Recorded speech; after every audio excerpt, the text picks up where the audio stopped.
إن الحمد لله نحمده ونستعينه ونستغفره ونعوذ بالله من شرور أنفسنا ومن سيئات أعمالنا من يهد الله فلا مضل له ومن يضلل فلا هادي له أشهد أن لا إله إلا الله وأشهد أن محمدا عبده ورسوله صلى الله عليه وسلم لا نبي بعده اللهم صل على سيدنا محمد وعلى آل سيدنا محمد يا أيها الناس اتقوا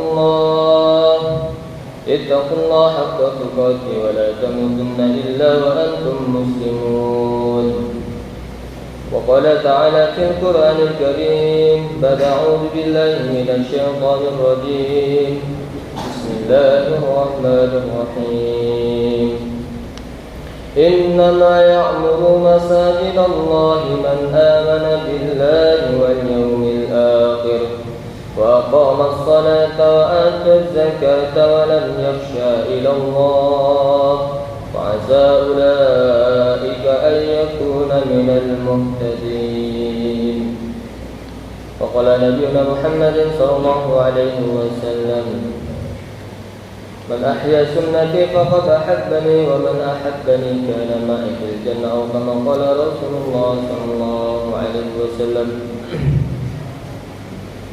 Hadirin jemaah-jemaah yang dimuliakan Allah Subhanahu wa taala. Bersyukur kepada Allah senantiasa Allah Subhanahu wa taala masih berikan kepada kita satu kesempatan yang paling besar, yaitu Allah beri kita taufik, nikmat iman dan Islam, sehingga hari ini kita masih bisa mentaati perintah Allah Subhanahu wa taala, yaitu mengerjakan salat Jumat dengan berjamaah. Salawat kepada baginda Rasulullah sallallahu alaihi wasallam, senantiasa beliau telah menghabiskan waktu umurnya menajmai umatnya sehingga kita nikmati, supaya kita ini berharap, Nabi berharap kita nikmati dalam keadaan beriman kepada Allah Subhanahu wa taala. Hadirin jemaah-jemaah yang dimuliakan Allah Subhanahu wa taala, pada kesempatan ini kita akan membahas tentang orang-orang yang beriman. Tanda-tanda orang beriman salah satunya adalah orang yang memakmurkan masjid. Kenapa penting kita memakmurkan masjid? Karena Nabi telah sabdakan, sesungguhnya tempat yang paling dicintai Allah Subhanahu wa taala di muka bumi ini adalah masjid-masjid Allah Subhanahu wa taala. Dan sampai kita masuk dalam hadis, innahu sayati min zaman, nanti akan datang di akhir zaman seluruh manusia berbondong-bondong membangunkan masjid.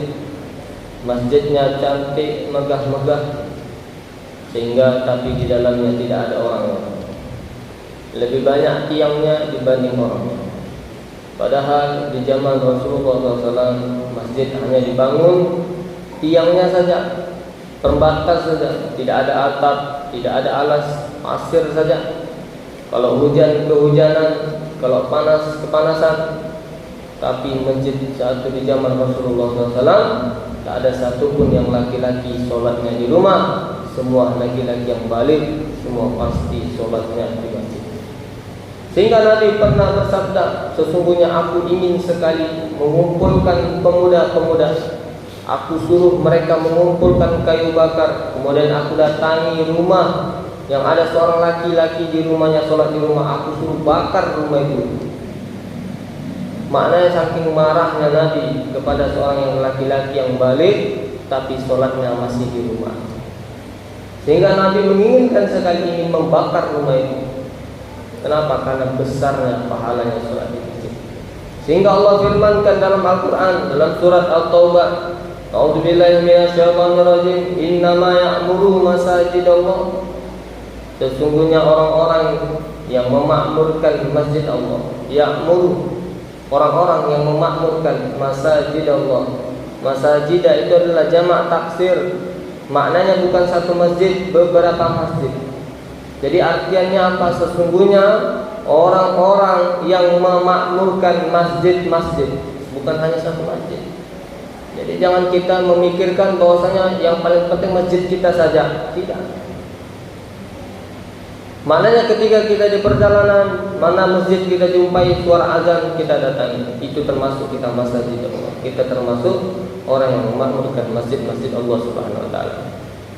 Innama ya'muru masajid Allah man amana billah. Orang-orang yang memakmurkan masjid-masjid Allah, kata Allah, mereka itulah orang yang beriman kepada Allah Subhanahu wa taala wal yaumil akhir. Mereka yang beriman kepada Allah dan beriman kepada hari akhir. Maknanya mereka itulah yang yakin kepada Allah Subhanahu wa taala bahwasanya hari akhir itu ada. Wa aqama shalah, sudah jelas orang yang memakmurkan masjid pasti mereka akan mendirikan salat. Wa ataz zakah, pasti juga mereka akan membayarkan zakat mereka. Hadirin yang dimuliakan Allah Subhanahu wa taala, orang yang dia datang sering ke masjid, orang yang dia memakmurkan masjid, maka dia dicap oleh Allah Subhanahu wa taala akan beriman, orang yang paling beriman kepada Allah, dan dia pasti mendirikan salat dan dia pasti bakalan membayar zakatnya. Apalagi walam yakhsha illallah, dan dia tidak akan takut kepada siapapun kecuali kepada Allah Subhanahu wa taala. Jadi orang yang sering ke masjid, di dalam hatinya enggak ada rasa ketakutan. Harta hilang, enggak ada rasa takut. Miskin, dia tidak punya takut. Menjadi orang kaya juga dia tidak takut. Yang dia takuti apa? Walam yakhsha illallah. Dia tidak takut kepada siapapun kecuali dia takut kepada Allah SWT. Kenapa dia bisa takut kepada Allah SWT? Karena di dalam masjid, innallaha yanzilu ila minar rahman, sesungguhnya Allah menurunkan rahmat kasih sayangnya. Rahmat itu akan diturunkan pertama kali itu di masjid. Maka masjid ini tempat perkumpulannya malaikat. Sehingga dalam satu hadis Nabi, ada seorang ahli masjid, tiba-tiba dia tidak datang ke masjid, mungkin karena sesuatu hal sakit. Maka masjid, malaikat-malaikat yang di masjid ini akan berjenguk, akan mendatangi rumahnya tadi, dan mereka akan doa kepada Allah SWT. Kemudian setelah sembuh si fulan tadi, dia kembali lagi ke masjid. Maka kata Allah, kata Nabi SAW, sesungguhnya kegembiraan yang sangat penting itu adalah lebih gembiranya Allah SWT kembalinya orang masjid kembali ke masjid dibandingkan seorang ahli keluarga yang hilang anaknya bertahun-tahun kemudian jumpa, betapa bahagianya mereka itu. Tapi kata Nabi, Allah lebih senang orang yang tadinya di masjid, kemudian dia demam, tidak datang ke masjid, kemudian dia kembali ke masjid, maka begitu lebih bahagianya Allah SWT kepada dia. Jadi maknanya kita sekarang ini betapa bahagianya Allah SWT melihat kita. Fa'asa ulaika ayyakuna minal muhtadin, maka mereka itulah orang-orang yang diberi petunjuk oleh Allah Subhanahu wa taala. Jadi maknanya orang yang memakmurkan masjid kita ini adalah orang yang diberikan petunjuk oleh Allah Subhanahu wa taala. Maknanya kita adalah orang yang diberi hidayah oleh Allah Subhanahu wa taala. Hari ini coba kita perhatikan berapa banyak orang yang melewati masjid saja, padahal masjid sedang melaksanakan sholat, padahal masjid lagi dalam keadaan azan. Apakah mereka tidak tahu itu bagaimana pentingnya melakukan sholat, apalagi sholat Jumat? Nabi telah sabdakan seorang laki-laki 3 kali berturut-turut sholat Jumat dia tinggalkan, maka dia sudah dihitung seperti orang kafir. Bagaimana kalau kita selama bertahun-tahun tidak pernah sholat Jumat? Maka hadir semata. Tapi ketika kita datang ke masjid bertobat kepada Allah Subhanahu wa taala, maka di situ ampunan Allah Subhanahu wa taala. Apalagi pentingnya memakmurkan masjid, hadir jemaah Jumat yang dimuliakan Allah Subhanahu wa taala. Masjid adalah sentralnya dunia. Maka satu kampung, suatu negara, apabila masjid itu penuh, maka negara itu akan aman. Tapi apabila masjid itu kosong, lebih banyak di pasar, lebih banyak di toko, lebih banyak orang yang di mall, maka maknanya dunia sedang tidak baik-baik saja. Maknanya mereka telah meninggalkan hak, mereka telah mengerjakan perkara yang batil. Padahal dalam hadis Nabi SAW, sesungguhnya tempat yang paling dibenci oleh Allah Subhanahu wa taala adalah pasar-pasar. Kenapa? Karena di pasar, di mall adalah semua tempat orang bermaksiat kepada Allah. Kita ke mall, mata kita nggak akan bisa kita jaga karena kita pasti melihat bukan hak kita yang bisa kita lihat. Di situ akan ada monopoli barang, harus ada riba begitu banyak. ada yang menjual barang jelek, dijual barang bagus. Dalam kitab fikih mengatakan jual beli yang sah adalah pembeli dan penjual mesti harus tahu itu barangnya, bagaimana bentuknya, kerusakan apa, kecacatan apa. Tapi yang sering kita kerjakan adalah ketika seorang penjual dia jual barangnya, dia tidak menceritakan bagaimana kekurangan barang yang dia jual.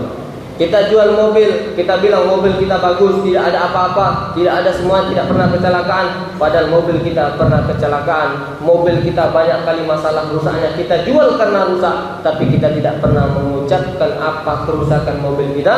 Itu adalah namanya jual beli yang tidak sah, maka itu jual beli yang haram.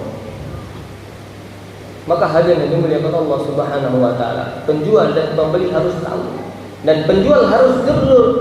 Dan penjual juga harus siap. Oh, saya ini jual barang mobil, tapi mobil saya ini sudah 4 kali kecelakaan, dan mobil saya ini sudah pernah turun mesin, dan olinya pernah terlambat sekali, dan bannya sudah seperti ini, maka saya jual dengan harga seperti ini. Misalnya sudah dibeli sama si tukang pembeli, kemudian sudah buat akad, karena setiap pembeli dan penjual harus punya akad. Dan wajib kalau ada suatu masalah atau di luar kendali dia ada suatu masalah, maka boleh khiyar, boleh mengembalikan barang. Kata Nabi, barang siapa yang dia menjual barangnya, kemudian yang pembeli tadi dia bawa selama 3 hari, sebelum selama 3 hari dia ternyata mendapatkan kecacatan dalam barangnya, kemudian dia kembalikan barang itu, maka satu penjual tadi menerima kembali barang tadi, maka dia mendapatkan 2 pahala dari Allah Subhanahu wa taala. Tapi sekarang yang terjadi hadirin Subhanahu wa taala, kita lihat di toko, barang yang sudah dibeli tidak boleh dikembalikan. Ini adalah akad yang batal, akad yang tidak sah. Berarti maknanya jual beli, kita ada jual beli yang haram. Karena masa suatu barang, suatu jual beli tidak boleh dikembalikan. Ini adalah akad yang rusak dalam jual beli. Maka kata Nabi SAW, begitu pentingnya kita belajar sebelum kita mau jual beli, maka kita harus belajar tentang bagaimana hukum jual beli. Bagaimana bisa dapat seperti itu? Maka kita makmurkan masjid ini, kita makmurkan masjid kita datangi masjid-masjid kita, pengajian, setiap pengajian kita datangkan. Maka itu akan mendatangkan ilmu kepada kita. Hari ini, Masya Allah, setiap kita jual beli apapun perkaranya, maka itu yang dibenci oleh Allah SWT pasar, maka yang paling dicenangi oleh Allah SWT adalah masjid. Sehingga dalam 2 perkara ini pun Allah SWT telah menetapkan hukumnya. Masuk masjid juga punya doa, masuk pasar juga punya doa. Cuma hanya berbeda. Masuk masjid Allah SWT suruh kita supaya lama-lama di masjid, sedangkan pasar Allah perintahkan kita nama Nabi Quran sebentar saja, cari keperluan kita, setelah itu tinggalkan pasar secepat mungkin, kata Nabi SAW. Coba hari ini kita bandingkan pasar dengan masjid atau mall misalnya. Kita lihat masjid kita. Di masjid kita lihat pasti jamnya banyak sekali. Nah, jam di depan ada, di belakang ada, di samping ada. Coba kita ke mall, mana pernah kita jumpa jam besar di situ? Enggak ada. Kemana pasar? Mana pernah kita melihat jam? Kenapa? Sistemnya ekonomi supaya mereka apa? Mereka yang membuat mall ini supaya tidak punya jam, supaya orang yang datang ke mall tidak tahu waktu, sehingga tahu-taunya 1 jam, rupanya sudah 1 hari di dalam mall. Mall tidak pernah memberikan jendela. Kita lihat dari luar ada jendelanya, tapi di sana tidak ada jendela. Itu hanya pajangan saja. Untuk apa? Supaya kita tidak melihat di luar, supaya kita tidak melihat waktu sudah malam, maghrib, siang, tidak ada. Coba kalau masjid jendelanya banyak, AC-nya sedikit, jamnya banyak, hadirin yang dimuliakan Allah SWT. Maka ini ada satu konsep yang harus kita rubah dalam diri kita. Jangan sampai ini terjadi. Hari ini ketika kita ke masjid tak perlu buru-buru. Azan pun kita masih santai. Tapi kalau kita ada perjanjian di mall, anak dengan istri kita 1 jam saja terlambat atau 15 menit saja kita terlambat, kita sudah risau. Cepatlah, ini sudah jam berapa? Ini sudah kita telat, nanti ramai kita antri. Maknanya kita lebih mementingkan mall dan pasar tersebut daripada rumahnya Allah Subhanahu wa taala. Padahal nyawa kita saat yang kita jaga, nafas kita yang sedang kita tahan ini pemberian Allah Subhanahu wa taala. Kalau Allah kesal kepada kita, Allah marah kepada kita, dicabutnya hari kedua kita mati habis. Tapi karena sayangnya Allah kepada kita, sesibuk apapun kita perkara dunia, tapi Allah memberi mata kita, pendengaran kita. Allah masih memberikan kepada kita hati supaya kita bisa mendengar, supaya kita bisa melihat. Hadirin jemaah yang dimuliakan Allah Subhanahu wa taala, maka oleh karena itu kita rubah konsep kita. Mari kita jadikan masjid ini adalah tujuan dari hidup kita. Jadikan masjid ini adalah rumah kedua kita setelah rumah kita. Nabi SAW setiap keluar dari rumah pasti menuju masjid dulu. Nabi mau kemana pun, Nabi mau safar, Nabi mau ke perjalanan apapun, maka Nabi pasti mampir ke masjid dulu, baru beliau menuju perjalanan kemana dia tuju. Ini adalah sunnah Nabi SAW. Maka kalau kita mau selamat di perjalanan, maka kita mau kemana? Kita mau ke Jakarta, maka jangan kita turun dari rumah kita. Kita berangkat dari rumah kita, datang ke masjid, sholat 2 rakaat, sholat hajat, sholat perjalanan, sholat safar. Maka setelah itu baru kita berjalan mau kemana? Tujuan kita ke bandara kah? Kita mau ke Jakarta, kita mau naik pesawat. Maka ini adalah sunnahnya Nabi SAW.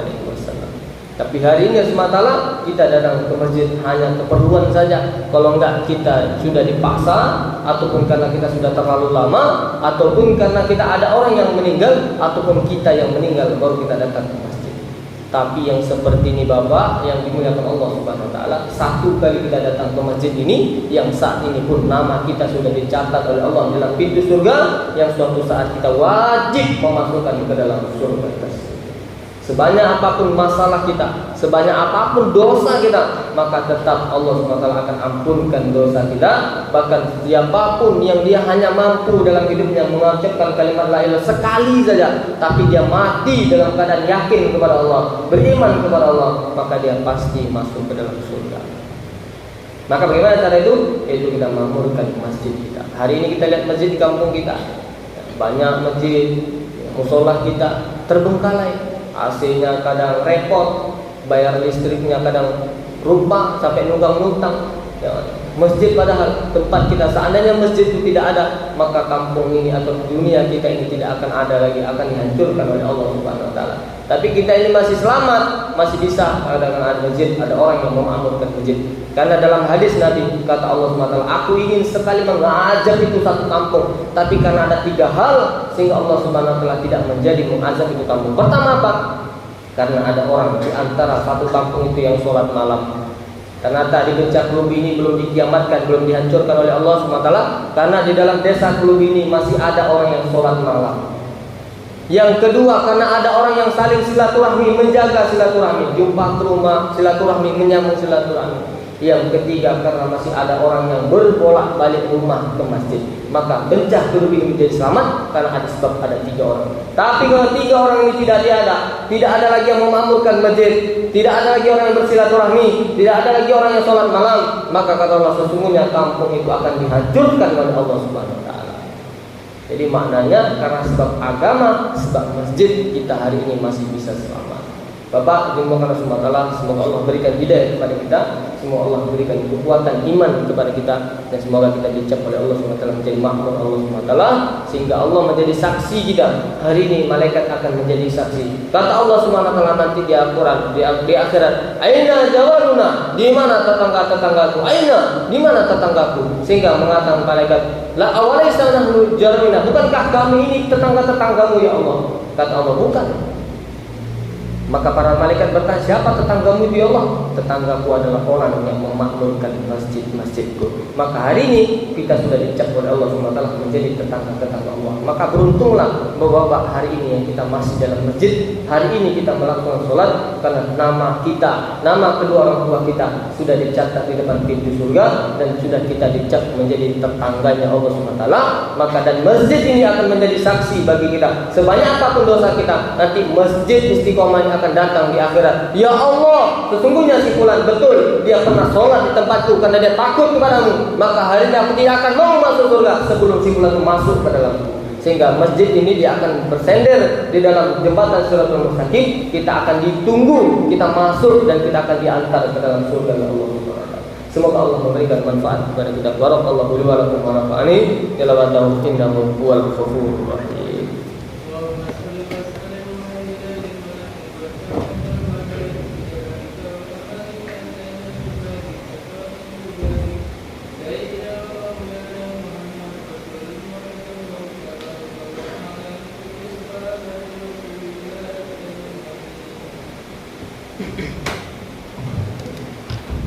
Alhamdulillah Rabbil Alamin. Wassalatu wassalamu ala asyrafil anbiya'i wal mursalin wa ala alihi وصحبه أجمعين.